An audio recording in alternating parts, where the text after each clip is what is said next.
अब second question को देखिए, क्या कहता है क्वेश्चन नंबर 2।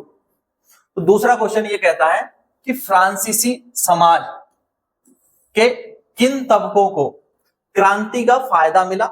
अब जब क्रांति हुई और क्रांति में राजा को हटा दिया गया, तो उस राजा को हटाने के बाद फ्रांस के किन लोगों को फायदा हुआ, सत्ता जिनके हाथ में आई उनको फायदा हुआ होगा, है ना। और कौन से समूह सत्ता छोड़ने के लिए मजबूर हो गए। राजा की सत्ता गई, चर्च के अधिकार छीने जाएंगे, धनी वर्ग जिनको टैक्स नहीं देना पड़ता था उन्हें टैक्स देना पड़ेगा। तो यानी किन लोगों को सत्ता छोड़ने के लिए मजबूर होना पड़ा, ये भी यहां क्लियर हो जाएगा। क्रांति के नतीजों से समाज के किन समूहों को निराशा हुई, ये भी हमें समझना है, किन समूहों को निराशा हुई। अब क्रांति हुई, सत्ता बदली, पर सत्ता बदलने के बाद हमेशा ऐसा देखने को मिलता है कुछ लोगों के हालात नहीं बदलते, जैसे किसान, मजदूर, गरीब वर्ग के हालात फिर भी पहले जैसे ही बने रहे या बहुत कम परिवर्तन आया। और जब बहुत कम परिवर्तन आएगा तो कुछ समय बाद उनमें फिर से क्या आ जाएगी, निराशा आ जाएगी। तो इस प्रश्न के उत्तर में हमें यही सब चीजें समझनी है। देखिए क्या हुआ, फ्रांस की क्रांति से सबसे ज्यादा फायदा किसको होगा, तीसरे वर्ग के अमीर लोगों को होगा। तीसरे वर्ग ने क्रांति की थी, पहले वर्ग में पादरी और कुलीन वर्ग थे, मैंने बताया ये टैक्स लेते थे, ये क्या लेते थे, टैक्स लेते थे लोगों से। दूसरा जो वर्ग था वो धनी वर्ग थे, इनको टैक्स देना नहीं होता था, राजा टैक्स लेता था, चर्च भी टैक्स लेती थी, चर्च को भी टैक्स नहीं देना, अमीरों को भी टैक्स नहीं देना, सारा टैक्स गरीब, मजदूर, व्यवसायी इनको देना होता था तीसरे वर्ग को। राजा को हटाया, क्रांति हुई। अब क्रांति हुई, तीसरा वर्ग सत्ता में आ गया। कौन सा वर्ग सत्ता में आ गया, तीसरा वर्ग सत्ता में आ गया। तो तीसरे वर्ग के अमीर लोग सत्ता को कब्जा लेते हैं, तीसरे वर्ग के अमीर लोग सत्ता को कब्जा लेते हैं। इनमें जो किसान, मजदूर, दस्तकार, व्यापारी, शिक्षक, वकील सभी शामिल थे। खास तौर पर जो पढ़े लिखे उच्च हाई मिडिल क्लास के लोग थे, उच्च मध्यम वर्ग के लोग थे, उन्हें फायदा होता है, वो सत्ता में पहुंच जाते हैं, उन्हें फायदा होता है। फिर सामंती करों और बंधनों की समाप्ति हो जाती है, क्योंकि इन पर से कुछ जो सामंतीवादी कर थे, जो राजा के टैक्स थे, चर्च के टैक्स थे, वो कम हो जाते हैं, खत्म हो जाते हैं। दूसरा समानता, स्वतंत्रता और भातृत्व, ठीक है, जिसे हम कहते हैं लिबर्टी, फर्टर्निटी, ठीक है। और इस तरह के विचारों को क्या है, मान्यता दी जाती है। राजनीतिक अधिकारों की भागीदारी कुछ मिली, किसको मिली, तृतीय वर्ग को मिली। और नवोदय बर्जुआ वर्ग, इनकी ताकत बढ़ी। नवोदय बर्जुआ वर्ग मतलब वो जो उच्च मध्यम वर्ग था, मध्यम वर्ग के अमीर और जो पढ़े लिखे शिक्षित लोग थे, उनकी ताकत बढ़ी, वो पावर में आ गए। तो यानी फायदा का किसको मिला, मेनली तीसरे वर्ग के अमीरों को मिला। अच्छा, सत्ता किसको छोड़नी पड़ी, सत्ता छोड़नी पड़ी पादरी और कुलीन वर्ग को। सेकंड पार्ट है, सत्ता छोड़ने पर किसे मजबूर होना पड़ा, पादरी और कुलीन वर्गों को मजबूर होना पड़ा। ये बात समझ आई, सत्ता छोड़नी पड़ी। क्यों छोड़नी पड़ी, क्योंकि ये पहले टैक्स नहीं देते थे, कर मुक्त थे। अब ऐसा नहीं रहेगा, अब इनको टैक्स देना पड़ेगा। इनकी कर मुक्त की स्थिति क्या हो जाएगी, समाप्त हो जाएगी। फिर चर्च की कुछ संपत्तियां भी जब्त कर ली गई, चर्च की संपत्तियां भी क्या हो गई, वो सरकारी संपत्ति हो गई। दूसरा वर्ग क्या था, जिसके पास विशेषाधिकार थे, वो भी समाप्त कर दिए गए।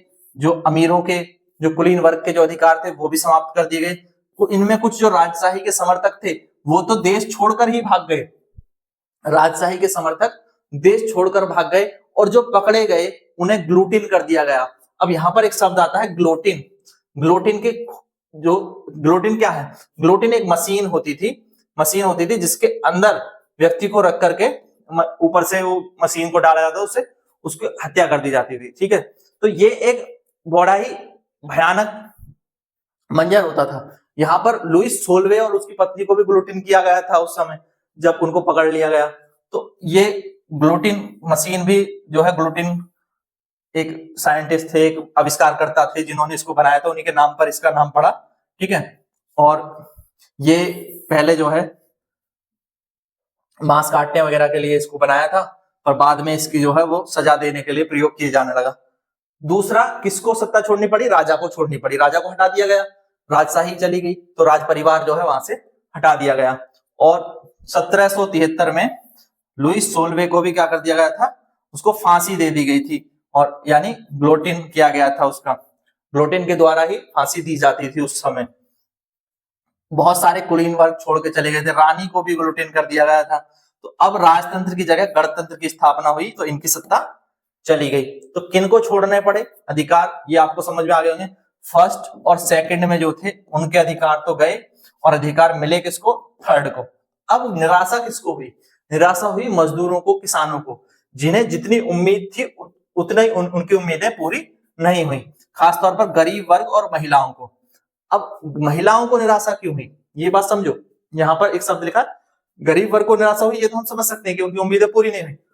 महिलाओं को निराशा क्यों हुई, क्योंकि जब गणतंत्र फ्रांस में स्थापित हुआ तो महिलाओं को वोटिंग राइट शुरुआत में नहीं मिला था, वोट का अधिकार उनको शुरुआत में नहीं मिला था। अब वोट के कुछ ही लोगों को निश्चित अधिकार दिए गए थे, वोट का अधिकार भी जो है वो फ्रांस में शुरुआत में महिलाओं को नहीं था, अमीरों को वोटिंग का अधिकार था, ठीक है, अमीरों को वोटिंग का अधिकार था। इस तरह से यानी यहाँ पर हम देखते हैं कि महिलाओं को भी निराशा देखने को मिली, क्योंकि क्रांति में उन्होंने सक्रिय भाग लिया, लेकिन जब राजनीतिक अधिकार की बात आई तो उन्हें वोट जैसा एक अधिकार, जो इंपॉर्टेंट अधिकार होता है, वही नहीं मिला था। गांव के गरीब किसानों और श्रमिकों को निराशा हुई, क्योंकि उन्हें तुरंत कोई आर्थिक राहत नहीं मिली, वो कर्जे में दबे हुए थे, ठीक है, कर्जे में दबे थे और उससे उन्हें तुरंत कोई राहत नहीं मिली, क्योंकि महंगाई बहुत बढ़ी हुई थी, खाने पीने की चीजों का संकट था, खाने पीने की चीजें बहुत महंगी थी, उससे उन्हें तत्काल राहत नहीं मिली। तो इससे इन्हें क्या होगा, इन्हें भी निराशा हाथ लगेगी।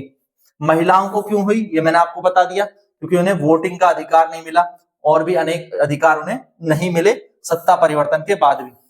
और निचले वर्ग को क्यों निराशा हुई, जब जैकोबियन शासन के बाद मध्यम वर्ग सत्ता में आ गया, पर मध्यम वर्ग सत्ता में आया तो इसमें भी जो मध्यम वर्ग के अमीर थे वही सत्ता को अपने कब्जे में ले लेते हैं, गरीबों को फिर भी निराशा हाथ लगती है, निचले वर्ग को फिर भी निराशा हाथ लगती है और उनको फिर से क्या है, हाशिए पर धकेल दिया जाता है।